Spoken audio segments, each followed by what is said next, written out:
Bonsoir Monseigneur, merci beaucoup d'être avec nous. Bonsoir. Comment avez-vous trouvé cette abbaye? Parce que vous l'avez visitée tout à l'heure. Vous la connaissiez Non, finalement, je ne la connaissais pas. Non. Et donc, c'est vrai que c'est splendide. Ça m'a rappelé, vous savez, à Paris, nous avons le Collège des Bernardins, qui est la même période. Et donc, voilà, oui, c'est un petit bijou que vous avez. Un petit bijou. Donc vous êtes recteur archiprêtre. C'est quoi un archiprêtre? Pardon, excusez-moi. Oh, un archiprêtre, c'est un titre honorifique? Oui, non, c'est tout simplement parce que le diocèse de Paris, c'est un archevêque.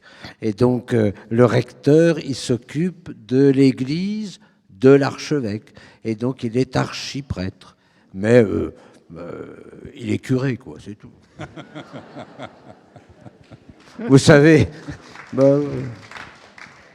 il y a des titres toujours dans la Sainte Église qui sont pas étranges. Je suis prélat d'honneur de sa sainteté. Ça n'existe plus, ça y est, le pape François a supprimé. Donc je suis un monument, voilà. Mais quel était le rôle du prélat d'honneur? Peut-être de porter, peut-être le pot de chambre du Saint-Père, je ne sais pas. Mais tout ça, ce sont un petit peu des hochets. Vous savez, quand j'arriverai au ciel, si Saint-Pierre me dit « Monseigneur », je peux te dire ben là, tu vas faire du purgatoire. J'aime mieux qu'il m'appelle Patrick. Bien, donc vous êtes recteur archiprêtre de Notre-Dame de Paris depuis 6 ans maintenant. Vous publiez donc ce livre aux éditions Plomb au cœur de Notre-Dame, journal d'une renaissance. Alors ce n'est pas un journal qui reprend mois par mois, jour par jour, les détails de l'incendie, les travaux. C'est vraiment un récit intime autour de questions de fond sur le temps, le bonheur, la conscience, l'amitié, la liberté, le silence. Quelques méditations pour permettre au lecteur de vivre l'après-pandémie, dites-vous d'ailleurs dans le livre. Et c'est donc l'histoire d'une renaissance, celle de Notre-Dame, et puis sans doute un petit peu aussi la vôtre, on va y revenir. Il y a bien sûr de nombreuses références, des anecdotes qui sont liées à Notre-Dame, et on ressent d'ailleurs qu'il y avait comme une certaine urgence à écrire tout cela après ce que vous avez vécu, l'incendie, puis le confinement. Est-ce que c'est le cas? Je voulais faire un peu mémoire de ce qui s'est passé. Ça sera dans une bibliothèque, et puis j'imagine que dans 3 siècles, quelqu'un tombera sur ce livre, et puis dira, tiens, qui c'est celui-là? Et il lira peut-être, et je crois que c'est important de faire mémoire d'un tel événement. Et puis, vous savez, pendant la pandémie, on était enfermés. Moi, j'étais enfermé dans l'appartement qui donne sur Notre-Dame, et donc il fallait bien que je fasse quelque chose. Donc je priais, je mangeais, mais je dormais et je travaillais. Et donc j'ai écrit aussi toutes ces conférences, enfin ces méditations. Je me dis, mais le président avait dit, parce que j'écoute toujours ce que disent les hommes d'État, hein, il avait dit il y aura un avant et un après. Alors moi je me suis dit l'avant on le connaît, c'est pas très intéressant, c'est l'après qui m'intéresse. Donc j'ai écrit quelques pages sur l'après, à savoir quel est le bonheur qui est proposé. Voilà. Mais je ne sais pas s'il lira les pages, hein, ou si elle les lira, je ne sais pas. Bon, on parlera de Notre-Dame, bien sûr, tout à l'heure, mais je voudrais qu'on évoque quelques thèmes qui traversent ce livre, pas tous, bien sûr. Et vous appelez Pascal, à un moment donné, les pensées de Pascal, pour expliquer finalement pourquoi nous avons eu tant de mal à traverser ces confinements. Et Pascal disait « Rien n'est si insupportable à l'homme que d'être dans un plein repos, sans passion, sans affaires, sans divertissement, sans application. Il sent alors son néant, son abandon, son insuffisance, sa dépendance, son impuissance, son vide. J'ai découvert que tout le malheur des hommes vient d'une seule chose, qui n'est de ne savoir pas demeurer au repos dans une chambre. » C'est un très bon résumé du Vous savez, ça c'est un texte, effectivement, pendant les deux mois qui ont été très durs quand même, parce que c'était une grande retraite.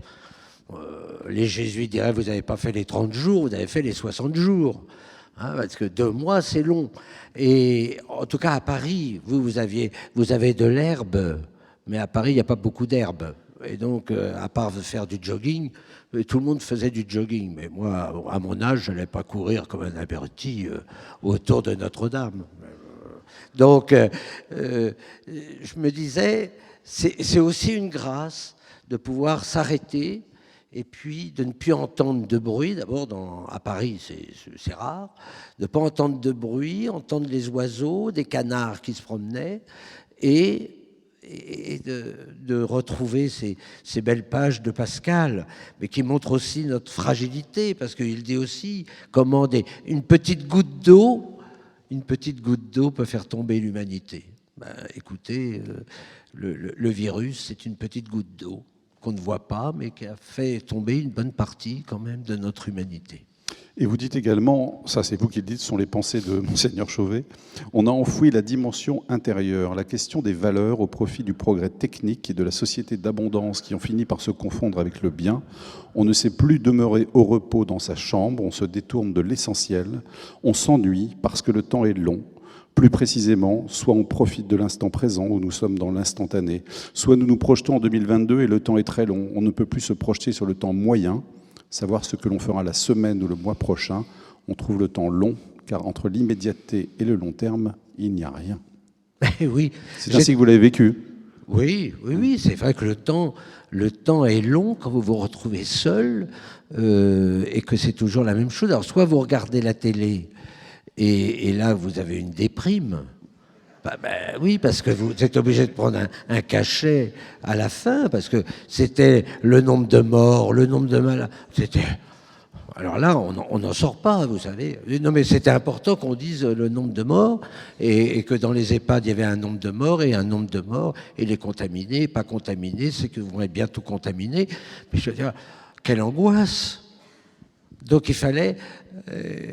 mais moi j'ai préféré éteindre un petit peu la télé, j'écoutais de la musique plutôt classique, et puis de se laisser habiter un petit peu, voilà, de se laisser habiter. Mais c'est vrai que le temps, la notion du temps est difficile, hein, parce que, pas ici, mais à Paris, tout le monde court, on n'a pas besoin, mais on court. On court. Par exemple, vous avez déjà les affaires d'été dans les magasins. On n'est pas encore en été. Et donc, c'est comme Noël. Vous savez, les affaires de Noël, c'est au mois de novembre, même avant. Hein.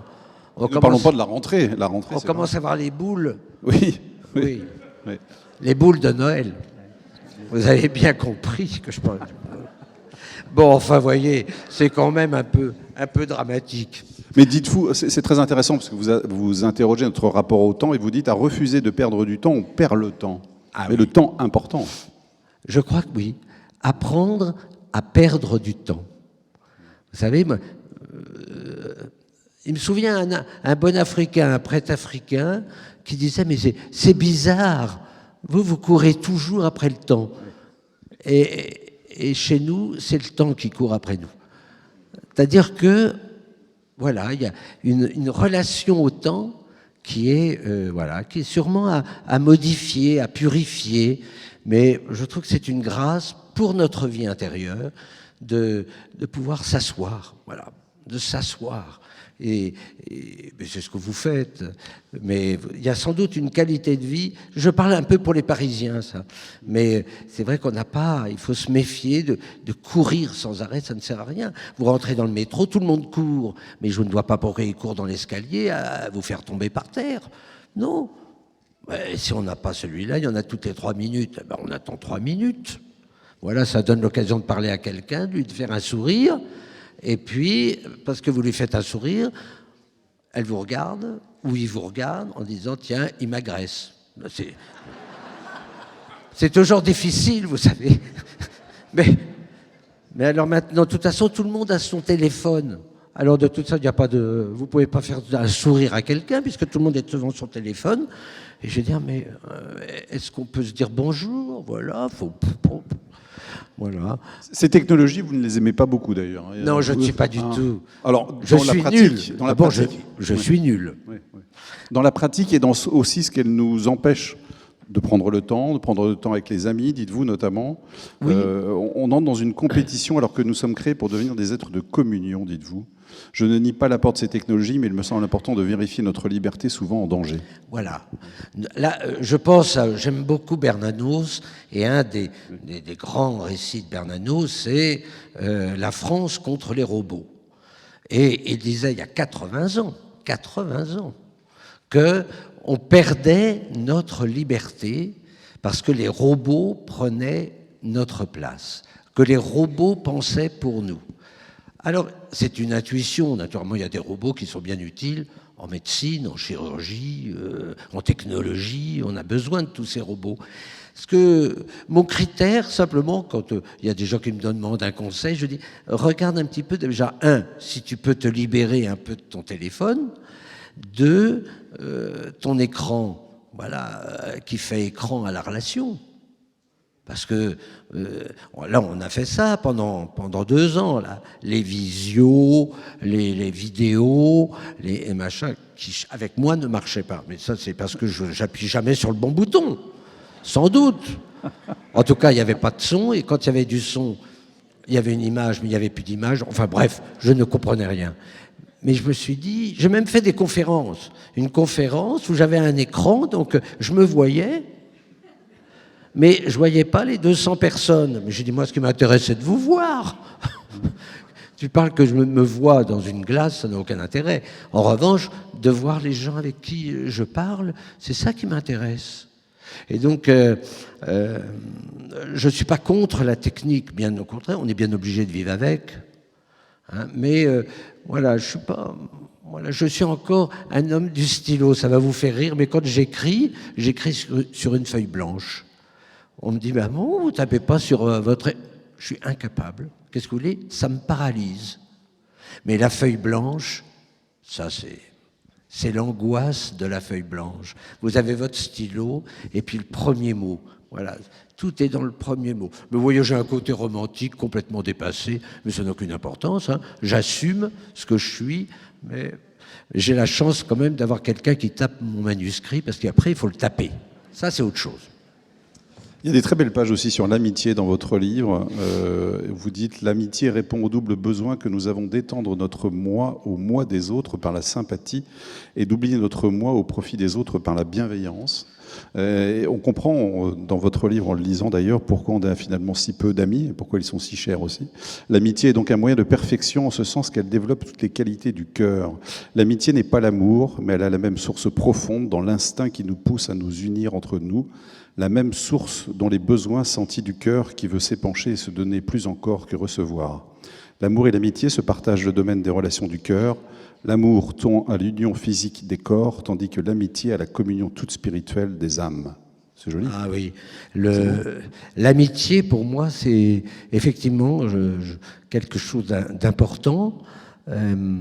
Et j'ai toujours été frappé quand un jeune vient me voir et puis il me dit oh, j'aimerais bien vous présenter ma petite amie. Je lui dis pourquoi ta petite? Elle est petite de taille? Ah ben non, mais c'est ma petite amie. Ah, ben, je me dis mon amie, ma chère amie. C'est comme lorsqu'on vous demande un petit whisky. Moi, je demande un whisky. Hein. Pas pourquoi on me dit un petit. Non, il faut avoir de l'audace. Il faut avoir de l'audace. Non, voyez, on ne peut pas réduire. L'amitié, c'est tellement important, l'amitié. Tellement important. Et je trouve que, je ne sais plus si je raconte cette histoire, mais c'est un jour, j'avais des jeunes du collège, donc un petit peu hard, comme on dit aujourd'hui, et je les avais emmenés en abbaye, au Bec et Loin. Et c'était à ce moment-là, vous n'étiez pas né, puisque c'était il y a 40 ans. Mais il y avait Don Gramont. Alors Don Gramont, vous savez, c'était le père abbé, le balai, il en imposait. Et puis, mes jeunes, ils n'étaient pas très émus devant lui. Et puis, voilà que Don Gramont leur raconte une belle histoire en disant... Voilà, le père abbé, dans Calca, était très lié à son ami et quand il est rentré à l'abbaye, il lui avait dit « On se fera signe au moment de notre mort ». Très bien, alors tous les gosses riaient, voilà. Et puis, finalement, il y en a un qui a fini par mourir. Et on l'appelle immédiatement, et donc le père abbé va voir son ami, je me rappelle encore, il s'appelle Robert, va voir son ami. Il rentre dans la chambre mortuaire et il dit « Robert, je te l'ai promis ». Et donc, le Robert a répondu. Moi, j'aurais eu une crise cardiaque. Et alors, les jeunes se sont tués. Ils ont dit « Mais c'est pas vrai ». Et le père abbé, j'entends encore le père abbé dire « Mais si, c'est vrai. Parce que l'amitié, c'est cela. La mort ne peut pas détruire l'amitié. » Ah ben, je peux vous dire qu'ils étaient calmés après, les gars. Là, ça chahutait plus devant le père abbé. Mais ça leur a... Enfin, j'espère qu'ils auront au moins retenu ça, c'est que l'amitié, c'est plus fort que la mort. Que l'amour, c'est plus fort que la mort. Ou alors, moi j'ai la faiblesse de croire hein, que quand je serai de l'autre côté, quand je vais arriver de l'autre côté, je vais retrouver quand même tous mes amis, tous les êtres chers. Parce que sinon, je vais m'ennuyer. Enfin, je ne vais pas m'ennuyer parce que je chanterai, j'aime bien chanter, mais la richesse, je ne vois pas comment la mort pourrait détruire cette amitié. Et donc, oui, je retrouverai des amis. Et puis, j'irai voir tous les saints parce que j'ai plein de choses à leur demander. Parce que, voilà. Et puis j'irai voir même ceux qui m'ont agacé. Parce qu'il paraît qu'on les aimera. Alors donc, voilà. Parce qu'il y a peut-être des gens qui nous agacent. C'est rare. C'est rare. On ne sait jamais. Vous savez, dans la reconstruction de la cathédrale, il peut y avoir des gens qui vous agacent. Je ne sais pas pourquoi, mais c'est comme ça. Vous évoquez aussi la question du bonheur et vous dites que pour être heureux, il faut être un être unifié. Ça veut dire quoi, d'être un être unifié? Ah oui, un être unifié, c'est... j'ai pris ça dans le psaume 85. « Unifie mon cœur pour qu'il craigne ton nom. Unifie mon cœur. » Nous sommes des êtres divisés, tiraillés. Saint Paul dit un petit peu ça, entre la chair et l'esprit, on est, voilà, tiraillés. Et si on retrouve cette unité de notre être, on est beaucoup plus pacifié. Un être unifié est un être pacifiant. Pacifiant. Vous avez des gens qui sont... Ça ne veut pas dire qu'on peut avoir du caractère, être excité, je ne sais pas quoi, voilà, introverti, extraverti, qu'importe. Il n'empêche qu'à l'intérieur, il y a une unité, une unification de notre être. Et ça, c'est important aussi, parce que l'unification de l'être, c'est la liberté qui est en jeu. Voilà. Il faut être des êtres libres. Je me suis toujours battu quand j'étais dans une première vie. J'ai eu une première vie, oui, courte, mais quand même, où j'étais professeur de lettres. Et donc, j'avais toujours ce souci de la pédagogie, je l'ai encore, où j'ai des vieux dada, et je me dis, voilà, comment je vais faire pour que ces jeunes qui me sont confiés deviennent des êtres libres, hein, et c'est-à-dire prendre une distance par rapport à tout ce qu'ils vivent, qu'ils puissent s'asseoir pour voir un peu, qu'ils prennent du recul. Voilà, c'est ça la liberté. C'est pas de faire n'importe quoi, mais c'est essayer de répondre à ce pourquoi nous avons été créés. Voilà. Quelle est votre vocation? Quelle est votre mission? Voilà, pourquoi vous êtes sur Terre? Et bien, plus on est orienté vers ce pourquoi nous avons, eh bien, nous sommes libres. Nous sommes des êtres libres. Et la liberté, ça vous rend heureux. Ça vous rend heureux. Et donc, il faut défendre notre liberté. Alors pas, je vous dis, cette liberté de faire n'importe quoi, c'est pas le libre arbitre, c'est vraiment de s'accomplir, de se dire, ben voilà, alors les jeunes diraient, il est à l'aise dans ses baskets. Ben oui, voilà, je suis à l'aise dans mes baskets que je n'ai pas. J'ai pas de baskets, mais enfin, je suis à l'aise, heureux. Voilà, ça n'empêche pas qu'on a des tuiles, j'en ai eu une grosse, hein, avec Notre-Dame, ça n'empêche pas qu'il y a des pépins, qu'on a... Voilà, mais on garde notre liberté. D'ailleurs, vous vous interrogez comment faire en sorte que nos jeunes soient libres, et alors vous transformez en conseiller parental. Je ne savais pas que vous l'étiez également, puisque vous donnez quelques conseils sur l'éducation en disant que effectivement la liberté s'acquiert et s'apprend dès l'enfance. Et puis vous parlez même de l'adolescence. Vous dites la maîtrise de soi est de fait une qualité importante. L'adolescence est une période tumultueuse au cours de laquelle le jeune se cherche et oscille entre l'enfant et l'adulte, l'agréable et le désagréable, la logique et l'irrationnel, et généralement dans une même journée. Il va donc chercher à vous faire sortir de vos gonds, à repérer la faille, à voir jusqu'où il peut aller. Mais la colère excessive ne porte jamais de fruits. La même colère qu'on peut lui opposer peut arrêter celle de l'adolescent, mais elle rentrera dans son cœur. Il faudra apprendre à l'enfant à manifester sa colère avec maturité. N'oublions pas que la colère de Dieu ne dure qu'un instant. Ça, c'est vrai qu'elle ne dure qu'un instant, heureusement. Hein. Parce que quand il se met en colère, c'est pas drôle. Donc il vaut mieux que ça dure pas trop longtemps. Quand j'étais supérieur de Saint-Jean-de-Passy, un grand collège parisien, voilà, j'avais quelques dadas, et j'ai créé une école de parents. Une école de parents parce qu'il y avait des parents qui me disaient, écoutez, moi j'y comprends plus rien. Je ne comprends pas comment nos jeunes réagissent, on est perdus, c'est pas possible, on n'a pas les mêmes codes et tout. Donc j'avais fait un peu, voilà, une école de parents où à la fois je disais les exigences et en même temps je disais quel espace de liberté vous donnez à vos jeunes.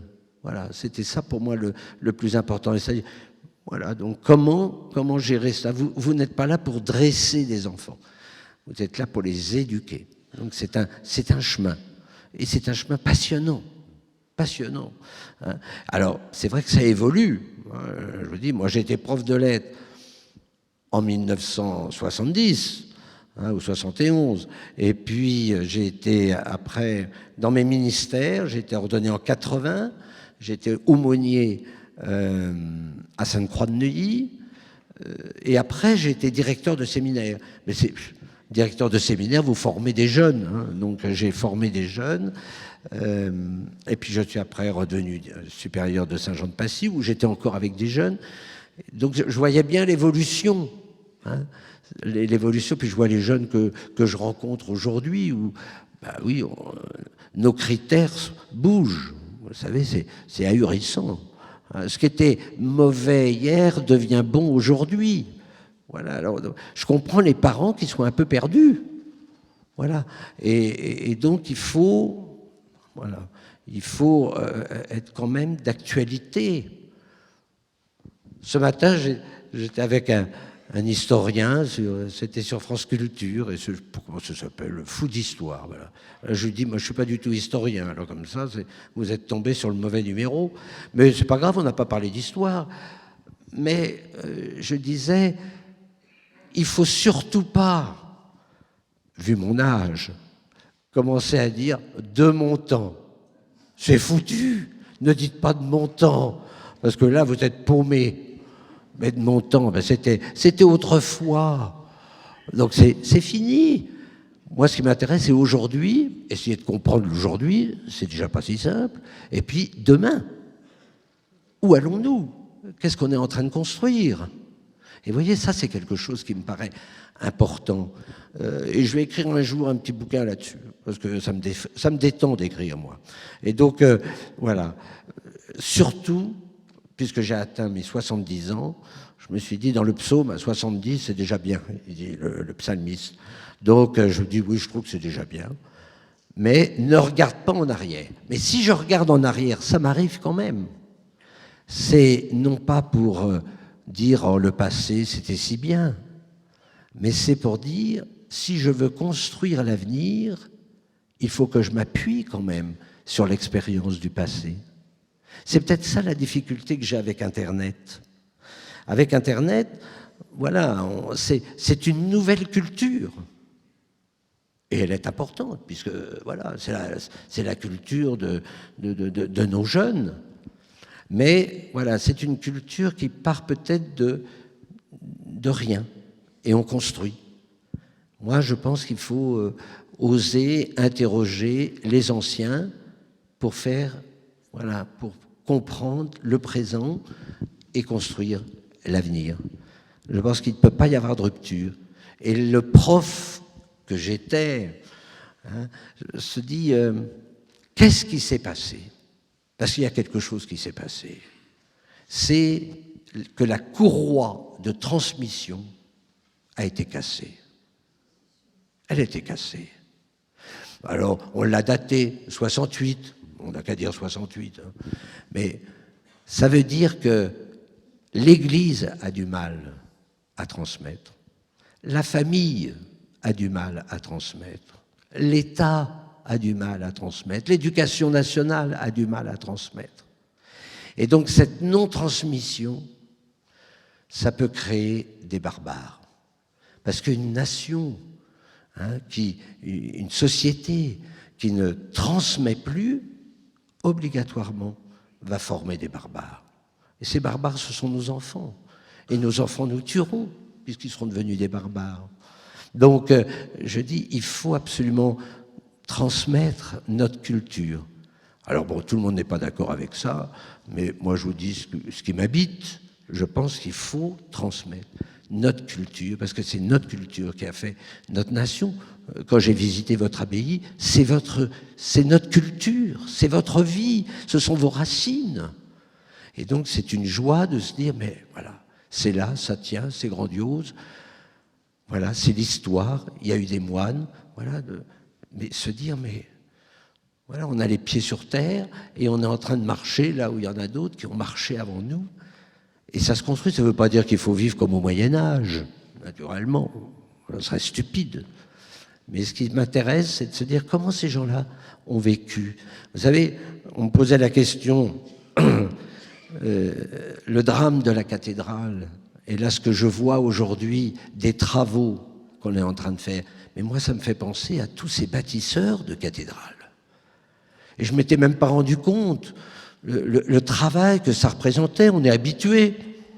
Mais là, je me suis dit, voilà, quel travail. Alors nous, on est gâtés, on a des grues de 90 mètres, on a tous les appareils sophistiqués, et donc on va pouvoir reconstruire la cathédrale comme, j'allais dire, comme au temps des bâtisseurs, avec moins de difficultés. Mais je veux dire, voilà, cette cathédrale, si on a mis 110 ans à la construire, vous voyez, ça fait 3-4 générations de gens qui ont commencé et qui n'ont jamais vu la cathédrale terminée. Ah oui, ils la voient du ciel, remarquez, c'est pas mal.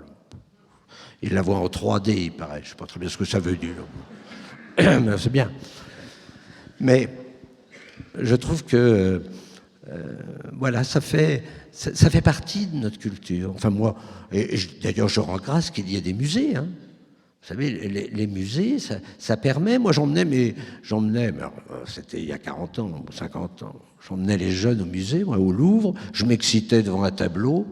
Alors, ils ne regardaient pas trop le tableau, mais ils regardaient le prof en train de s'exciter, en disant, bah, tiens, c'est bizarre, pourquoi il s'excite devant un Rembrandt? Mais au moins, ils ont retenu, parce que 40 ans après, je les revois. Hein, et ils me disent, on se rappelle très bien quand on était au Louvre, où on se rappelle quand vous étiez debout sur une chaise en train de je sais plus quoi, de faire le pitre. Mais un prof, s'il ne fait pas le pitre, il ennuie tout le monde. Donc là, au moins, ils ont retenu quelques cours. Voilà.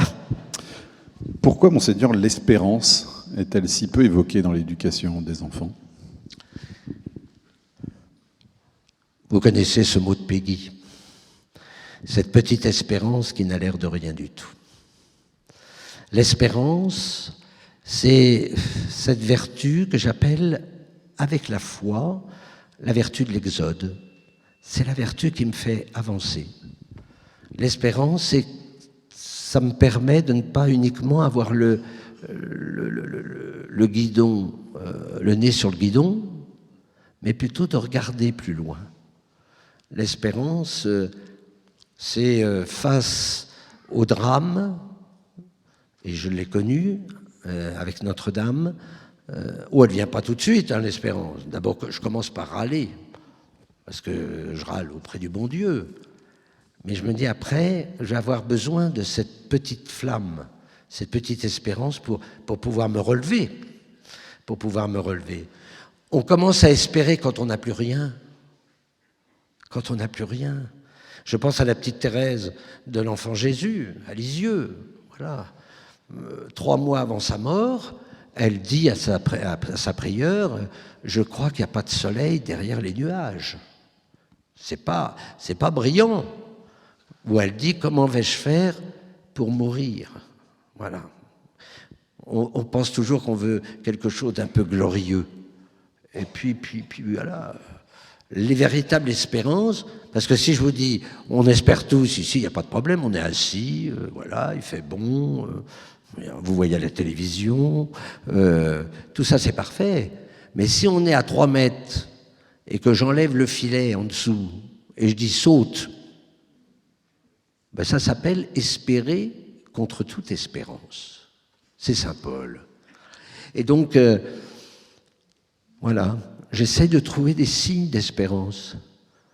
Alors j'en ai trouvé, vous savez, le lendemain de l'incendie, où j'ai reçu un courrier, pour le coup, un courrier de ministre du monde entier. J'ai reçu des lettres, plus de 6000 lettres, formidables. Ça, ce sont des signes d'espérance. Se dire, mais voilà, ce monument, je savais bien qu'on aimait un peu Notre-Dame, mais je ne pouvais pas imaginer qu'il y ait une telle affection. C'est un attachement qui était affectif. J'avais bien vu, tout au moins entendu, sur le parvis, quand ça brûlait, j'entendais les jeunes qui chantaient des Ave Maria. Mais je ne pouvais pas imaginer la profondeur de l'attachement, chrétien ou non, jeune ou vieux, croyant ou non. On était tous attachés à cette cathédrale. Et je me suis posé la question, pourquoi? Avant l'incendie, j'étais allé, je ne sais plus où, aux États-Unis. Voilà, aux États-Unis, j'y suis allé pour chercher l'oncle Tom. Pourquoi? Parce qu'il me fallait de l'argent. Il me fallait des dollars pour restaurer la cathédrale. C'était avant l'incendie. Bon. Mais j'y suis allé, et un jour, il y a une dame, voilà, qui me dit oh là là là là, est-ce que je peux embrasser Notre-Dame? Alors je lui dis, écoutez, vous pouvez embrasser le recteur, mais je ne suis pas Notre-Dame. C'est un peu compliqué avec le Jeanne d'Heure, mais je lui ai fait comprendre que j'étais le recteur. Mais elle m'a sauté au cou. C'était, voilà. Et je me suis dit, mais tiens, c'est curieux quand même. Et après l'incendie, je me suis vraiment rendu compte, oui, de cet attachement. Et je me suis posé la question, pourquoi? Parce que Notre-Dame, c'est la France. Voilà. C'est l'histoire de la France. C'est l'histoire de notre pays. Vous savez, quand la cathédrale était fermée, à 19h, je restais seul dans la cathédrale. Le silence, je voyais des souris parfois circuler, donc ça, j'ai très peur des souris. Donc, je me soulevais les pieds simplement pour qu'elles ne rentrent pas. Mais après, il y avait le silence. Ça fait quel bruit, le silence, dans Notre-Dame? Ah, le silence, ça permet de faire parler les pierres. Eh oui. Et vous êtes dans le chœur, par exemple, vous pouvez vous asseoir et vous essayez d'évoquer, voilà, le sacre de Napoléon. C'était là. J'évoque, quand je voyais la statue, je pensais à De Gaulle, quand il rentrait pour chanter le Magnificat. C'était quelque chose, ça. Bon, j'y étais pas quand même, enfin, mais c'était quelque chose. Et je trouve que les pierres me disent quelque chose. Les pierres me parlent. J'avais fait une émission sur le silence, justement. Il y avait c'était France Culture. Et j'avais convoqué à 8h du matin. Il n'y a pas de bruit dans la cathédrale à 8h du matin. Je lui ai dit, alors venez, installez-vous. Voilà, j'ai dit, vous allez voir, les pierres parlent. Alors, donc elle avait son micro, et elle avait mis le micro contre les pieds. Elle dit, j'entends rien. Oh, je dis, parce que vous êtes sourde. Non, mais c'est comme les gens. C'est vrai, j'ai écrit un autre livre sur le silence de Dieu et le silence des hommes. Justement pendant le confinement. Mais les gens me disent, moi j'entends, vous nous dites qu'il faut faire silence, qu'il faut rentrer, que Dieu vous parle. Mais elle me dit, mais moi j'ai jamais entendu. Je lui dis, moi non plus. Moi je suis pas Jeanne d'Arc, hein. Et heureusement d'ailleurs, parce que ça s'est mal terminé.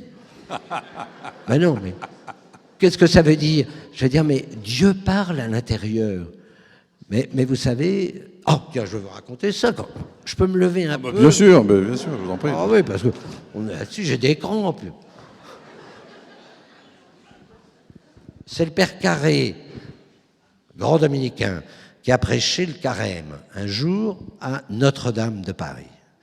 Et à la sortie de la première conférence, une dame, ça pourrait être un monsieur, une dame lui dit, mon père, je veux réussir mon carême cette année. Alors, il lui dit, madame, voilà, moi je vous propose un quart d'heure de silence par jour et vous laissez parler l'Esprit Saint. Un quart d'heure, mais c'est ridicule. C'est ridicule, je vous ai dit, je voulais faire un grand carême. 1/4 d'heure. Très bien. Il n'a jamais revu cette femme, si ce n'est 6 mois après. Il faisait une conférence sur la prière, et puis la dame dit « Ah, mon père, quel carême !» Ah oui, il avait totalement oublié le quart d'heure. Quel carême à cause de vous! Ah bon, mais que s'est-il passé? L'Esprit Saint parlait tellement que je ne pouvais pas en placer une.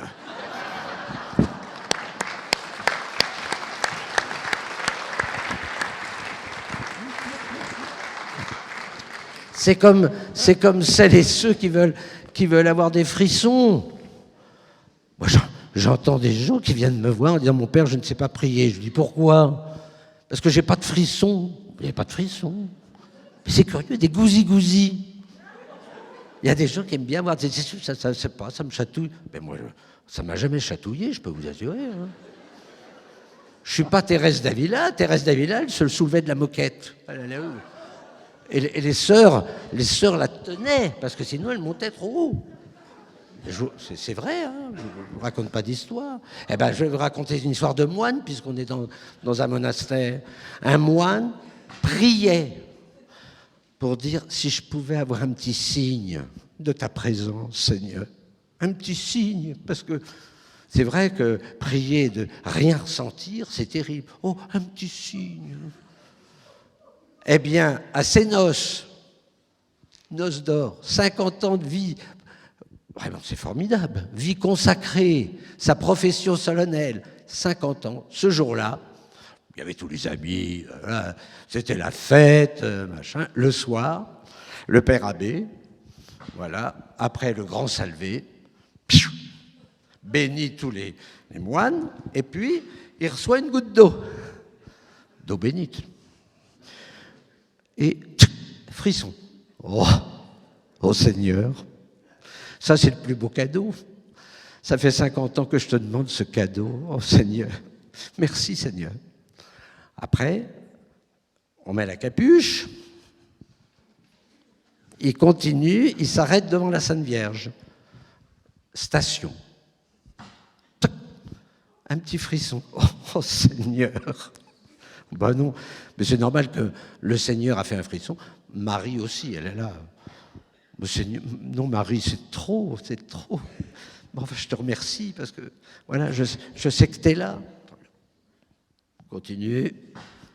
Il va vers la cellule. Sa cellule, il ouvre la porte. Il rentre, ferme.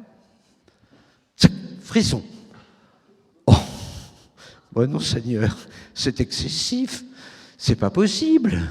C'est pas possible. Qu'est-ce qui se passe? C'est merveilleux. Il se déshabille, il se met en pyjama, il rentre dans le lit, frisson. Et à ce moment-là, il a dit, là, il y a quelque chose de bizarre. Il fait venir l'infirmier. L'infirmier lui a dit, tu as 42 fièvres. C'est tout.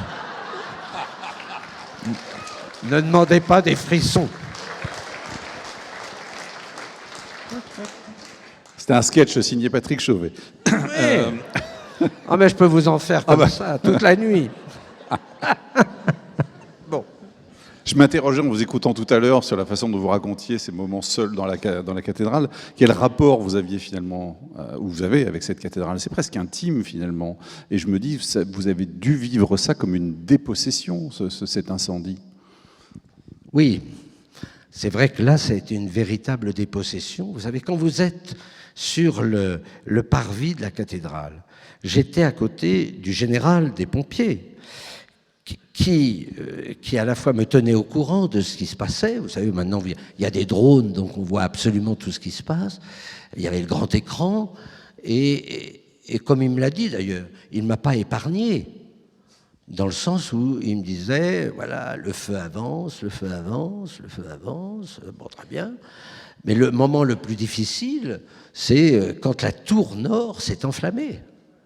Parce que là, on ne pouvait pas rentrer. Donc pour les pompiers, c'était quelque chose d'héroïque. Qu'est-ce qu'on allait faire? Et donc, voilà, le général me dit, voilà, Il faut une demi-heure pour éteindre cet incendie, si on y arrive. Si j'envoie des hommes, on prend un grand risque. Qu'est-ce qu'il faut faire? Je me suis dit, j'aime bien la cathédrale, mais enfin, j'aime bien les pompiers aussi. Donc, il faut bien faire quelque chose. Et c'est le président Macron qui était là, qui a dit, on envoie les hommes. Il faut sauver Notre-Dame. Et donc, le général, voilà, il y a tout de suite des pompiers qui se sont présentés et qui ont dit, nous, on y va, parce qu'ils connaissaient mieux la cathédrale. Et je peux vous dire que quand le général Gallet m'a dit, il y a 20 minutes, si au bout de 20 minutes on n'y arrive pas, la tour nord tombe. Et si elle tombe, je peux vous assurer que l'autre tour tombait, c'est-à-dire toute la façade. Parce que comme la cathédrale bougeait du fait de l'incendie, il n'y avait plus de toit, il n'y avait plus de charpente, donc la cathédrale bougeait. Eh bien, je peux vous dire que ces 20 minutes, ça a été vraiment une source d'angoisse. Là, j'ai disputé le Seigneur quand même un petit peu. Je suis un peu Don Camillo avec lui, donc il me connaît. Mais je lui dis, mais qu'est-ce qu'on va faire? C'est pas possible. Il faut vous dire, j'avais les yeux rivés sur la cathédrale. Je disais, mais attends, peut-être que dans 20 minutes, tu ne verras plus cette façade. Et donc, voilà. Et bon, on voit pas le temps passer. Pour le coup, on voit pas le temps passer. On trouve que ça... on a peur, on voit les flammes, on voit les pompiers à l'extérieur, on se dit comment ils vont faire. C'était un acte héroïque de la part des pompiers. Dans des conditions, il faut le préciser, où ils rampaient en fait, hein, c'est ça, ils rampaient dans la tour nord. Ils rampaient, ouais. Et pour rentrer à l'intérieur, on n'avait pas accès, c'était impossible. Donc c'était par l'extérieur, en essayant, parce que le drame, c'est qu'il y avait les cloches. Et donc, ce qui était dangereux, c'est que les cloches tombent. Et si elles tombent, vous savez, les cloches, elles sont des tonnes. Ça aurait fait un cratère. Et c'est ça qui aurait déstabilisé la tour. Et donc, voilà, ça a été 25 minutes un peu dures. Je dois dire que je m'en rappellerai toujours. C'est pour ça que je ne regarde pas les films sur Notre-Dame. Jean-Jacques Hano était venu me voir pour ce film. Et il m'avait dit, « Monseigneur, est-ce que vous voulez jouer votre rôle ?» Ah, j'ai dit, « Non, merci. » J'ai donné. J'ai donné une fois, je ne donnerai pas deux fois. Donc, voilà. Et quand le général Gallet a dit au président et à moi-même, « Vous pouvez rentrer dans la cathédrale », ça y est, on a gagné. Je peux vous dire que j'avais quelques larmes. J'avais quelques larmes. Alors c'était l'apocalypse, naturellement, quand vous rentrez dans une cathédrale, il y a de l'eau partout, le trou, la voûte, tout ça. Mais, voilà, la croix glorieuse, et c'est Emmanuel Macron qui me dit, « Regardez, Monseigneur, la croix est debout. » Et je lui dis, « Regardez, Monsieur le Président, la Vierge est là. » Miraculeuse. Car la voûte s'est écroulée sur elle. La Vierge du Pilier, hein, c'est ça? La Vierge du Pilier. Et les pierres étaient juste à ses pieds. Et je me suis dit, mais voilà. Et j'ai vu surtout le lendemain. Le soir, j'étais dans tous mes états. Mais quand je suis revenu le lendemain, il n'y avait plus personne, naturellement. Et que je suis rentré, à ce moment-là, il n'y avait pas... C'était pas... on sait bien qu'il y avait du plomb, mais on ne faisait pas encore les tests. Donc j'étais pas encore plombé. Et donc j'ai eu beaucoup de chance. Donc je suis rentré et j'étais seul dans la cathédrale, avec les pompiers qui étaient là pour surveiller que le feu ne reprenne pas. Et il y avait déjà les compagnons du devoir qui étaient là, pour tenir et mettre des étais pour que la cathédrale ne tombe pas. Et donc je suis allé voir la Vierge, et je me suis dit, mais c'est incroyable. Toutes les pierres étaient à ses pieds, comme pour avoir protégé cette statue du XIVe siècle, qui est superbe. Et donc, j'avais un attachement avec cette Vierge, et donc, cet attachement fait que j'ai rendu grâce. Et je racontais Si, je peux vous le raconter. On va se rappeler toutes mes petites histoires qui sont vraies. Il ne faut pas les raconter. Hein. Quand j'ai accueilli, alors c'était avant l'incendie, j'ai accueilli Mélania Trump. Mélania Trump. Et puis Brigitte Macron, c'était la visite. Hein, elle voulait absolument voir Notre-Dame. Et Mélania voulait surtout vénérer la couronne d'épines. Pourquoi? Parce qu'elle est gréco-catholique et que pour les Slaves, la couronne d'épines, c'est un sommet. Je vous en parlerai tout à l'heure de la couronne. Mais il faut regarder l'heure. Hein, je m'en occupe, vous inquiétez pas. Parce que là, la couronne, je peux vous en raconter. Mais je reviens à Mélania. Je ne vois pas pourquoi je racontais Mélania. Oui, Mélania, parce que la Vierge. Et oui, et je les ai mises. Enfin, on a Vierge commencé Paul. la visite parce que tout était préparé avant. Je savais exactement où je devais mettre le pied. Parce qu'avec les Américains, vous savez, c'est très, très, très protégé. Voilà. Donc on était devant la statue et j'ai dit, mesdames, voilà la première dame.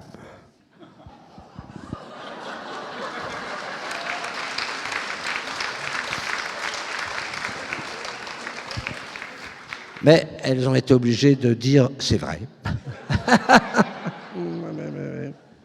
Bon, et alors après, vous savez, le trésor de Notre-Dame qu'on a pu sauver pendant l'incendie, c'est la couronne d'épines.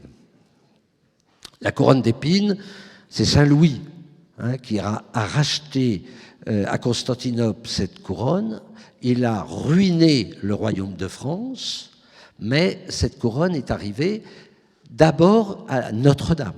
Dans la cathédrale, il est arrivé pieds nus, en bure, en signe de pénitence. Et donc cette couronne d'épines est restée là pendant un petit temps. On a construit la Sainte-Chapelle. Au moment de la terreur, Louis XVI a enlevé la couronne.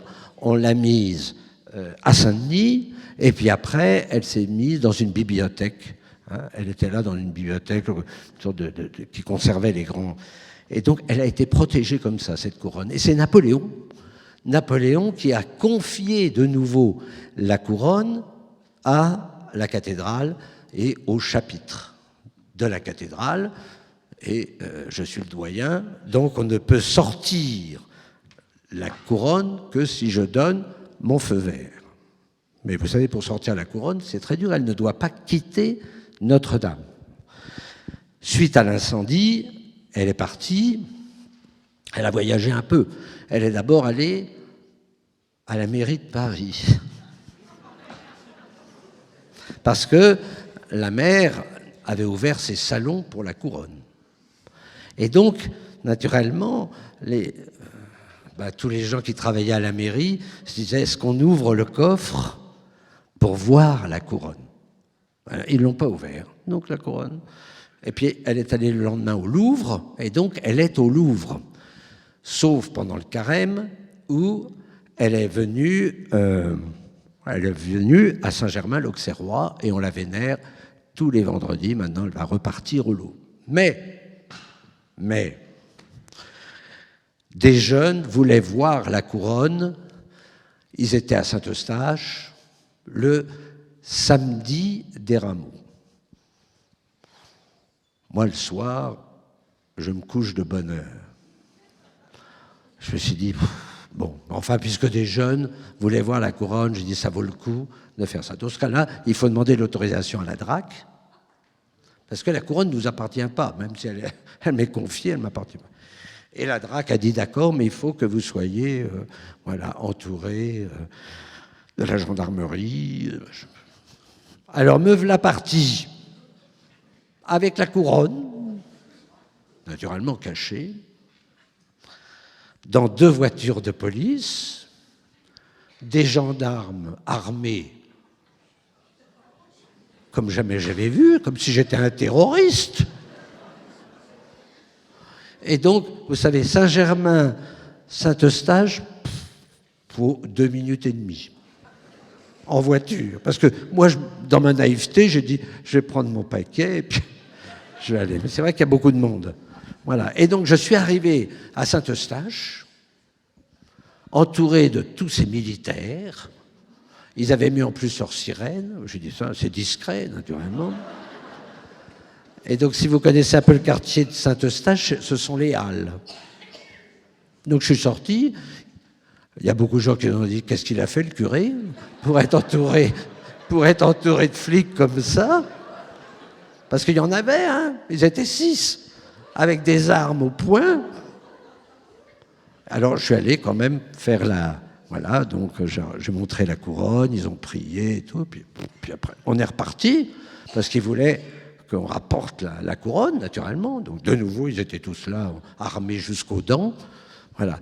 Mais ce qui était merveilleux, c'est qu'intérieurement, je disais, Seigneur, non mais quand tu étais au Golgotha, il n'y avait quand même pas des gendarmes comme ça, armés jusqu'aux dents. Tu te rends compte ce que tu es devenu? La couronne de gloire. Voilà. Et ça, et vous voyez, ce qui m'a ému, c'est quand je suis arrivé, donc on est rentré, il était 10h du soir, on rentre dans la sacristie, ils me suivaient, les gars, hein. Je peux vous dire qu'ils me suivaient. Je me disais, mais attendez, dans la sacristie. Et il y en a un qui s'est risqué. Il me dit, est-ce qu'on peut la voir? Alors là, je dis oui, pour vous remercier de m'avoir fait cette expérience inouïe, de traverser Paris avec un gyrophare pour la couronne. Et il fallait voir l'émotion de ces gendarmes. Il y en a même un qui m'a dit, est-ce que je peux prendre une photo? Je dis oui, pour prendre une photo. La couronne d'épines.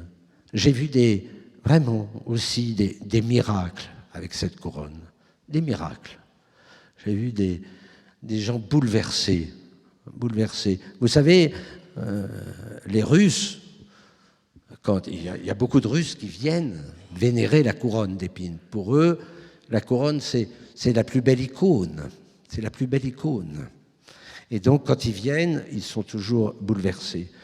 Et leur souhait, c'est fini. Leur souhait, c'était que la couronne parte à Moscou. Quelques jours. Mais j'ai dit, on ne reverra jamais la couronne. Hein. Je leur ai dit, Moscou-Paris, il y a des avions, hein, ils peuvent y aller. Moi, je les accueillerai. Hein. Mais elle ne partira pas. Tout simplement parce que ça fait partie aussi de notre histoire.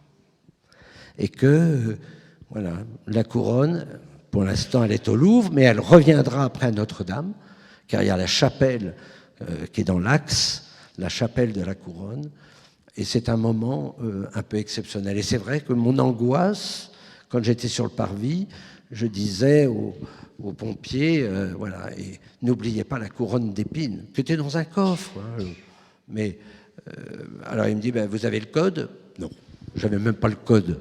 Tellement j'étais ému, j'avais perdu la tête, j'avais donc pas le code, je savais pas où étaient les clés. Donc ils ont donné un grand coup sur le reliquaire. Et puis, Dieu merci, après, il y a quelqu'un qui avait la code et la clé, on a pu sauver la couronne, qui est une des plus belles reliques de l'Occident chrétien avec le Saint-Suaire de Turin. Donc, voilà, je pense que c'était important que je vous raconte cette histoire de la couronne d'épines. Est-ce que vous avez demandé à Dieu pourquoi Notre-Dame avait brûlé? Oui, je lui ai posé plusieurs questions. Parce que je me suis dit, l'enquête, je suis sûr qu'on ne va pas avoir beaucoup de résultats. Je ne me suis pas trompé, au bout de 3 ans, on ne sait rien. Alors j'ai dit, il vaut mieux s'adresser à Dieu, toujours. J'ai dit, mais pourquoi? Pourquoi? Tout allait bien. Enfin, j'avais l'impression, en tout cas. Il y avait du monde, 12 millions de visiteurs. On avait fait sur le parvis un spectacle son et lumière qui était superbe, Dame de cœur. Tout était bien. Et je me suis dit, mais pourquoi? Eh bien, moi, je pense quand même que le Seigneur, il m'a peut-être un peu titillé. En disant, tu crois que tout allait si bien? ben peut-être qu'il faut purifier un certain nombre de choses. Et moi, je pense que le feu de Notre-Dame, c'est sûrement un temps de purification. Il fallait peut-être passer par là. C'est dur, ça je lui dirai quand j'arriverai là-haut, mais je pense qu'il y avait sûrement une purification. Comme quelqu'un me disait, mais il y a ça, la pandémie, la guerre, quelle est la signification de tout cela? La fragilité du monde, la fragilité des hommes. Je pense qu'on se prend un peu pour Dieu, ou peut-être que Dieu nous tape un peu sur l'épaule en disant « Vous savez, j'existe encore, hein. J'existe encore, je peux peut-être faire quelque chose avec vous. » En tout cas, c'est ma lecture. C'est ma lecture après 3 ans de réflexion sur l'incendie. Je pense que, voilà, le Seigneur veut nous dire « Regarde de ce mal, quel bien on va pouvoir sortir. » Parce que dans un mal, il y a toujours aussi un bien. Je le crois. Vous y rendez tous les jours? Et à quoi ressemble-t-elle Notre-Dame en ce moment? Alors, est-ce que je m'y rends tous les jours? Non, pas tous les jours. Parce que pour rentrer dans la cathédrale, il faut mettre une combinaison, des bottes, un casque. Après, il faut prendre la douche, se déshabiller. C'est très compliqué. C'est très compliqué. Alors moi, c'est vrai que je prends... C'est à cause du plomb, hein, c'est ça? Oui, c'est à cause du plomb. Mais vous ne le direz pas, moi, je prends une douche sèche. Je ne sais pas si vous savez ce que c'est qu'une douche sèche. Mais comme c'est un petit corridor, voilà. Vous faites une halte. Et après, on se déshabille. Il faut bien se déshabiller. Et donc, j'y vais de temps en temps. J'y vais pas tous les jours, parce que j'aime bien voir, au bout de 8 jours, 10 jours, de voir un peu le côté spectaculaire, parce qu'on voit les changements. Elle sera belle, la cathédrale. D'abord, elle sera blanche. Elle sera blanche. On est en train de faire des fouilles. Ah bah tiens, oui, je peux vous raconter ça, tiens. On a fait des fouilles, parce que dans un monument comme le nôtre, on fait toujours des fouilles avant de refaire le podium, puisque le podium était cassé. On a fait des fouilles, on a retrouvé de belles pièces du Jubé, c'est-à-dire avant Viollet-le-Duc, que Viollet-le-Duc avait enfoui d'ailleurs là, parce qu'il ne savait pas très bien où mettre toutes ces pièces. Et puis on trouve un sarcophage. Alors on m'appelle tout de suite, on dit, il y a un sarcophage. Bon, alors très bien, pas de nom. Pas de nom. Alors moi je l'appelle, oh, ça doit être un chanoine, un chanoine inconnu. Alors oui, mais il voulait m'enlever mon chanoine. Mais j'ai dit, vous n'allez pas enlever le chanoine comme ça. Il est enterré depuis le XIVe siècle, là. Qu'est-ce que vous allez l'ennuyer? Alors, ils avaient fait une petite caméra, vous savez comment ils sont. Alors, il avait dit, ah si, mais il y a encore des cheveux, il y a encore de je sais pas quoi. Oh. Ah ben, j'ai pas pu dire non. Hein. J'ai dit, écoutez, s'il part, je veux être là, on va faire une célébration. Moi, je vais les décourager un peu. Rien du tout. Donc, on m'a prévenu, j'étais là. Le doyen du chapitre, je ne sais pas du tout si c'était un chanoine d'ailleurs, qu'importe. Doyen du chapitre, on a sorti le sarcophage avant de le mettre au fond dans une bière, et il était en plomb, le sarcophage. Et donc, j'ai dit, on va prier. Alors les gens, ils m'ont regardé, on me disait, mais qu'est-ce qu'il fait? On est dans un champ de fouilles. On va prier, ben, je dis naturellement, et ils étaient tous là avec les journalistes. Allez, j'ai dit, tous ensemble, notre Père. Oh là là. Ils étaient tous là. Après, j'ai pris le psaume 50. Et puis j'ai dit, voilà, il s'est sûrement donné à Notre-Dame, je vous salue Marie. Alors après, ils étaient tous là. Il y en a quand même, la responsable, elle me dit, on peut enlever le corps? Ah ben, eh oui. Mais vous me le redonnerez, hein. Pauvre homme. Vous vous rendez compte? 14e siècle. Il était enterré là et on le déterre. Oh, on va l'ouvrir, on va ponctionner, je ne sais pas quoi. C'est épouvantable. Tout ça pour savoir comment on enterrait. Qu'est-ce qu'on s'en fout? Est-ce qu'on a redécouvert des vestiges que l'on pourra voir À la réouverture de Notre-Dame. Alors, il y aura des vestiges du jubé. C'est-à-dire, vraiment, il y a de très belles pièces. Il y en a certaines qui sont au Louvre. Le jubé, pardon, c'est une cloison, c'est ça? C'est la cloison qui fermait le chœur de la nef, voilà, qui était en pierre, qui était superbe. En tout cas, il était en plus coloré. Donc, certaines pièces sont déjà au Louvre. Celles qu'on vient de découvrir, je ne sais pas très bien où elles sont parties, mais je ne les ai pas vues. Mais c'est vrai qu'on voudrait construire un musée à côté, hein, un musée pour montrer les trésors fabuleux que nous avons de Notre-Dame. Parce qu'on a plein de pièces pour montrer, on ne les voit pas, parce que c'est... Voilà. Par exemple, les mets. Vous savez, ce sont ces tableaux que les orfèvres offraient tous les ans. On a des mets splendides dans la cathédrale. La seule chose, c'est qu'ils n'étaient pas mis en valeur parce qu'ils étaient dans les petites chapelles. Et donc, on n'a pas le recul pour voir. Bon. Moi, j'avais trouvé que du temps des rois, les mets, on les mettait dans la nef en haut et on les voyait. Mais la DRAC a dit non. Dans ce cas-là, on dit Amen. Donc on essaye de voir où on va les mettre, parce que je n'ai pas le droit de les enlever. On n'a pas le droit d'enlever une œuvre, autant je peux en apporter, autant je ne peux pas en enlever. Mais je suis d'accord. Donc on va réaménager un peu la cathédrale pour qu'on puisse mettre en valeur ces mets. Parce que je crois que ça fait partie de ces trésors de Notre-Dame. Mais c'est vrai que si on avait un musée de l'œuvre, ça serait superbe. Mais bon, on l'aura peut-être. Hein. La seule chose, c'est qu'il faut trouver l'espace. Le problème, c'est l'espace. Alors, il y a le parking. Comme il n'y a plus de voitures à Paris, donc le parking est vide. Donc, ça peut être un lieu. Un lieu. Moi, je milite pour qu'il n'y ait plus de voitures pour le musée.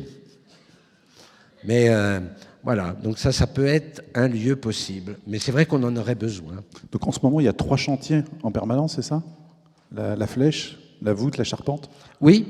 Donc c'est des échafaudages partout dans Notre-Dame? Ah oui, à l'intérieur, c'est une forêt d'échafaudages, et il y a même des échafaudages tout à l'extérieur, pour bien la maintenir. Et donc, aujourd'hui, on va commencer un travail qui est vraiment une sorte de challenge. On va à la fois faire la grande voûte, on a les pierres, faire la forêt, la charpente, et au-dessus, la flèche. C'est-à-dire, vous avez 3 niveaux de chantier. Mais la flèche, elle repose sur les 4 angles de la voûte. Donc, on ne peut pas s'en passer.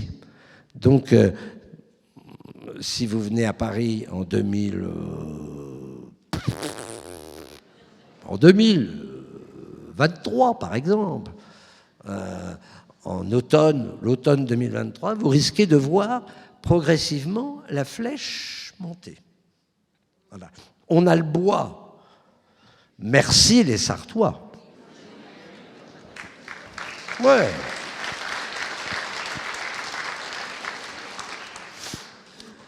On a 1000 chênes. Voilà. Il fallait 1000 chênes, on les a. Donc, vous voyez, on a le bois, on a les pierres. Il reste le problème du plomb, parce qu'on ne sait pas faire un toit à Paris où tous les toits sont en plomb. Donc ça demeure une question. Et puis, il faut trouver les hommes. Vous savez, on a un savoir-faire en France extraordinaire. Les compagnons du devoir, c'est extraordinaire. Mais le lendemain de l'incendie, j'avais dit, il faut au moins profiter de ce drame pour susciter des vocations.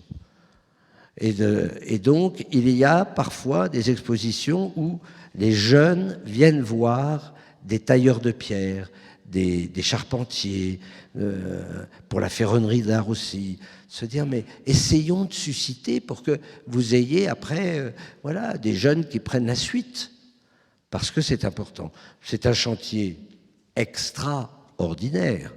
Et donc, c'est vrai que les jeunes qui sont là, ils me disent, on a beaucoup de chance.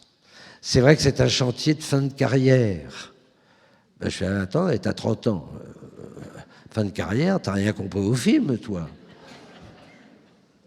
Il paraît que la retraite, ça va... C'est pas comme chez nous, hein.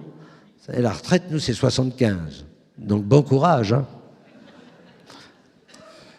L'ouverture, alors, 2 ans ou pas? Alors, Vous y croyez? l'ouverture. Le général serait là. Ô Seigneur, je vous l'ai dit, 2024. Alors, nous allons préciser. Ô Seigneur, le 8 décembre 2024. Vous voyez, hein? Et moi, s'il peut me dire même avant, j'y cours. Mais il y a encore du travail. Mais je pense que c'est peut-être un défi, mais vous savez, il faut avoir des challenges pour avancer avec un tel... Parce que si on se dit on a 10 ans devant nous, tout le monde va se mettre en grève. Donc il ne faut pas. Il faut dire on n'a pas le temps. Il faut arriver à 2024. Non pas tant parce que le président avait dit 2024, mais je pense que 5 ans, c'est déjà bien pour un chantier comme cela. Ça ne veut pas dire qu'on aura fini tous les travaux. Il faudra faire tous les travaux extérieurs après. Car la cathédrale est très abîmée au niveau de la pierre. D'abord, il n'y a plus de gargouilles, elles sont toutes tombées. Et puis, il va falloir refaire beaucoup de pierres. Donc, vous voyez, disons qu'en 2024, on rentrera dans la cathédrale, on pourra célébrer dans la cathédrale, on pourra redonner les concerts de la maîtrise dans la cathédrale, mais tout le tour, il faudra travailler pour... et là, il faut 10 ans, 10-15 ans pour refaire cette partie. Et puis, il y a aussi... C'est pas fini, hein, oh là là. Moi, quand j'aurai 120 ans, je pourrai rentrer enfin dans la cathédrale tranquillement. Et donc, il y a aussi tout le parvis. Il faut refaire le parvis qui est très abîmé, réfléchir sur les abords de la cathédrale, parce que vous voyez, les gens, les visiteurs, ils s'arrêtent devant la façade parce qu'elle est belle, voilà. Mais ils ne veulent pas se promener autour. Mais aller au chevet, c'est de toute beauté, le chevet. Et on n'en profite pas. Donc il s'agit d'aménager l'ensemble, hein, pour que les gens puissent faire un circuit et découvrir l'ensemble du bâtiment. Et donc ça, je crois qu'il y a du travail aussi. Alors là, on travaille avec la mairie pour à la fois dire ce que nous souhaitons. Voilà. Toujours compliqué. C'est la mairie de Paris, mais Anne, la belle Anne, m'a dit, Monseigneur, je sais bien que c'est votre parvis, que vous aimez aller sur le parvis. Voilà, donc c'était l'essentiel, c'est qu'on comprenne que le parvis fait partie de la cathédrale. Parce qu'il y a des célébrations, parce que c'est la vie, c'est le forum. C'est le forum. Avant de rentrer, il faut prendre le temps de s'asseoir. Dans un de mes livres, je disais, j'ai commenté plus d'une fois Victor Hugo à mes élèves, et je disais, surtout le texte dans Notre-Dame de Paris, où on voit le plomb jaillir naturellement pour tuer tous ceux qui veulent attaquer la cathédrale. Et je disais, asseyez-vous sur le parvis et lisez ces pages, voilà, Esmeralda, voilà, et puis vous allez voir, imaginez.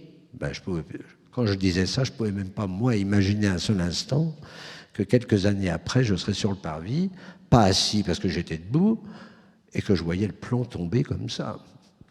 Mais voilà, parfois on ne sait pas très bien ce qu'on dit. J'aurais mieux fait de me taire ce jour-là. Avez-vous des questions pour Monseigneur Chauveau? Alors,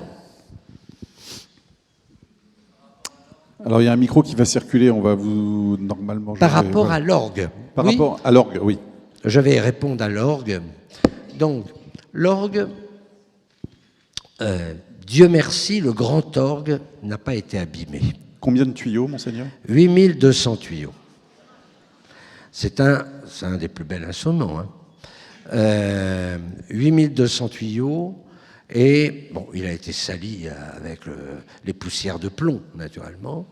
Donc il a été démonté, il est en train d'être nettoyer, et quand la cathédrale sera nettoyée, on remonte l'orgue, le grand orgue. En revanche, l'orgue de chœur, coulé. À cause de qui? Des pompiers. Mais je ne peux pas leur reprocher.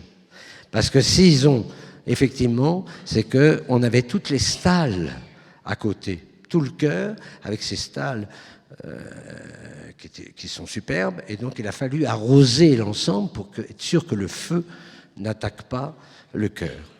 Donc, on va refaire l'orgue de chœur et on va en profiter pour augmenter un petit peu les jeux de l'orgue de chœur. Parce que, vous savez, il y a la maîtrise de Notre-Dame, et donc tous les mardis, nous avons des concerts, et qu'on a besoin des deux orgues parfois, puisque quand on chante par exemple la messe de Vierne, les deux orgues se répondent. Voilà, donc ça c'est vrai que la musique fait partie vraiment de la vie de la cathédrale.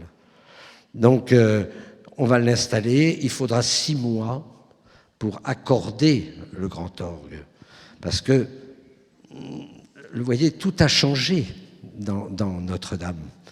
Et donc, il faut que les techniciens du son puissent... voilà. Et après, il faudra accorder les deux orgues pour qu'ils soient naturellement dans la même tonalité. Voilà, en tout cas, le grand orgue est sauvé. D'autres questions? En 2024, il y aura les Jeux Olympiques. Alors, en 2024, les Jeux Olympiques. En 2024, il y aura les Jeux Olympiques. Oui. C'est vrai que moi, j'ai reçu, après l'incendie, j'ai reçu le patron des Jeux Olympiques. Voilà. Qui m'a dit, d'abord, il voulait voir l'état des lieux, et puis il m'a dit, voilà, on va faire un don, parce que je l'ai remercié, naturellement, et un gros don, et puis il me dit, voilà, est-ce que ça sera ouvert pour les Jeux Olympiques? J'ai dit 2024. Moi, je dis, vous savez, le général dit 2024, je dis 2024. Alors, ça ne sera pas ouvert en 2024, en juillet 2024. Mais nous sommes en train quand même d'étudier pour que la flamme puisse s'arrêter devant la cathédrale. Donc, c'est ça que je peux vous dire, elle s'arrêtera devant la cathédrale, soit sur les péniches, qui s'arrêteront au moment, enfin devant la cathédrale, soit ils arrivent sur le parvis. Donc il y aura quelque chose de symbolique, voilà, pour les Jeux Olympiques. D'autres questions? Alors tout au fond de la salle, on va apporter un micro si c'est possible. Oui, il y a un... Bonsoir. Vous nous racontez une très belle histoire, la sauvegarde de ce magnifique bâtiment, mais c'est une histoire qui est quand même très, très parisienne. Je me félicite de tout l'amour qu'il y a eu pour ce bâtiment, mais on a tellement d'autres bâtiments en France, des bâtiments religieux bien sûr, qui sont aussi en péril. Beaucoup de cathédrales n'ont même pas de système d'alarme, et je ne parle pas de toutes les autres basiliques, les églises de nos villages. Comment pensez-vous que cette mise en lumière de ce sinistre puisse aider à la restauration de l'ensemble du patrimoine, y compris des tout petits patrimoines qui ont aussi beaucoup de richesses et de choses à garder? Merci pour cette question, car c'est une réelle question. Vous parlez, par exemple, des cathédrales où on nous avait promis, après l'incendie, 200 millions pour nous occuper de revoir un petit peu la structure de la sécurité, les sécurités incendie. Ben, vous savez, depuis 3 ans, on attend les 200 millions, parce que, voilà, on ne les a pas eus. Et donc c'est vrai que si le drame de Notre-Dame pouvait effectivement mobiliser un peu plus l'État, qui est propriétaire des cathédrales, à la différence des communes qui ont les églises, mais l'État est propriétaire de ces cathédrales, de se dire si on les prenait un petit peu plus en considération et qu'on n'attende pas surtout que tout s'écroule. Le problème, il est là. Pour Notre-Dame, quand je suis arrivé, je suis allé dans le jardin derrière et j'ai vu toutes ces pierres qui étaient par terre. Mais je dis, si je continue comme ça, il n'y aura plus de cathédrale. C'est-à-dire que, et à chaque fois, on me disait, oh, bah, elle tient encore. Bah, elle tient encore. Bah oui, elle n'était pas tombée, oui. Mais voyez qu'il faut qu'on se pose tous une question, c'est comment gérer notre patrimoine ? Tout à l'heure, je vous disais, au niveau de la culture, mais le patrimoine, transmettre notre patrimoine, c'est transmettre notre histoire. Et de se dire, est-ce que les Français sont prêts aussi à investir ? Je crois que ce que fait Stéphane Bern, hein, et quand même, il réveille les gens, même s'il s'énerve un peu, mais il réveille un peu les gens. Mais de se dire, c'est l'État quand même qui doit faire cela. Vous savez, la cathédrale Notre-Dame, ça ne va pas coûter cher à l'État, hein, puisqu'on a touché 930 millions de dons. Mais l'État, c'est l'État qui est propriétaire. Mais moi, je ne suis pas l'État. Mais la question est importante. Ouais. Une autre question ? Une autre question ? Ah, ici même. Attendez, je vais vous donner mon micro. Merci beaucoup. Monseigneur, la couronne d'épines a été sauvée. Oui. Et je crois qu'un prêtre a joué un rôle déterminant. Je crois qu'il est même originaire de la Sarthe et qu'il officie auprès de la brigade de sapeurs-pompiers de Paris. Et je crois qu'il a œuvré à la mise en œuvre du plan de sauvegarde des œuvres. Est-ce que vous pourriez nous parler de cet homme et de son action ? Oui, c'était l'aumônier des pompiers, qui me connaissait bien d'ailleurs, qui m'avait repéré quand même sur le parvis. On n'était pas très nombreux, qui voyait bien que je commençais à faiblir, donc qui très gentiment m'a apporté de quoi me nourrir un petit peu. Et c'est vrai que cet homme, c'est lui qui est allé chercher d'abord le Saint-Sacrement et qui a aidé pour sortir toutes les œuvres, parce qu'on aurait pu perdre tout le trésor. Nous n'avons rien perdu, aucune pièce, aucune pièce. Il n'y a que l'autel, naturellement, qui est tombé, parce que les pierres sont tombées dessus, mais on peut dire que tout le trésor a été protégé, mais c'est vrai qu'on l'a vidé, et il était là, parce que c'était des objets sacrés, et donc il était là. Et on a récompensé, à travers lui, les pompiers, le jour de Pâques, c'est-à-dire quelques jours après l'incendie, puisque l'incendie avait lieu le lundi saint, on était à Saint-Eustache et on a donné le lectionnaire, le livre qui sert pour les lectures du jour, qui avait servi, et je crois qu'ils étaient, voilà, ils voulaient un signe, un témoignage. Il n'a pas de valeur, il était abîmé, il y avait un peu d'eau, il gondolait un peu. Mais voilà, il était ouvert à la page du lundi saint. Et on l'a donné à travers l'aumônier, on l'a donné au général Gallet, en disant, voilà, c'est un signe, voilà, un signe d'affection et de reconnaissance. Un jour, j'étais avec, comment ça s'appelle cette émission ? Les Grandes Gueules. Les Grandes Gueules, vous ne connaissez pas ? Ah ben là pour le coup, il ne faut pas rater son truc. Et donc il faut faire rire, parce que sinon vous êtes eu. Et alors à la fin, on m'a posé la question, mais bon alors qu'est-ce que vous allez faire pour les pompiers ? Est-ce que vous allez construire une plaque en l'honneur des pompiers ou pas quoi ? Et j'aurais dit non. J'ai vu avec le musée Grévin, on va mettre un pompier dans une chapelle. Les gars, ils m'ont regardé, ils m'ont dit, vous avez réponse à tout. Ah oui, naturellement. Non, c'est pas vrai, hein. C'est pas demandé au musée Grévin. Mais il y aura sûrement en tout cas un signe de reconnaissance pour les pompiers. Vous allez signer dans un instant votre livre, Monseigneur Chauvet. On vous remercie infiniment pour ce moment. C'était vraiment un moment exceptionnel qu'on a vécu avec vous et beaucoup d'entre nous ont découvert aussi votre personnalité. Merci infiniment. Merci beaucoup. Merci à vous pour votre fidélité.